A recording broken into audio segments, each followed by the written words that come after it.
ঈদুল আজহাকে কেন্দ্র করে সোনাহাট সেতু পাড়ে উপচে পড়া ভিড় পড়েছে দর্শনার্থীদের। ঈদুল আজহার ছুটিতে কুড়িগ্রামের ভ্রুঙ্গামারী সীমান্তের সোনাহাট সেতু এখন বিনোদন পিপাসু মানুষের মিলন মেলায় পরিণত হয়েছে। দুধকুমার নদীর উপর সেই সেতুটি ঈদের দিন থেকেই দর্শনার্থীদের উপচে পড়া ভিড়ে মুখরিত হয়েছে। ঈদুল আজহাকে কেন্দ্র করে সকাল থেকে সেতুর দুপারে মানুষের ঢল নেমেছে। পরিবার নিয়ে নতুন জামা পরে বাবা মা ছেলে মেয়ে সবাই সেতুর রেলিং ধরে ছবি তুলছেন।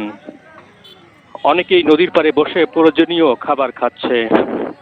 দুধকুমারের স্বচ্ছ পানি, বালুচর আর নৌকায় যাতায়াত দেখতে দূর দূরান্ত থেকে মানুষ আসছে। বিক্রেতারও সমাগম বেড়েছে। সেতুর মুখে চটপটি, ফুচকা, আইসক্রিম, বেলুন, খেলনার অস্থায়ী দোকান বসেছে। ঈদের কেনাকাটার পর এখানেই যেন আড্ডা জমে রয়েছে।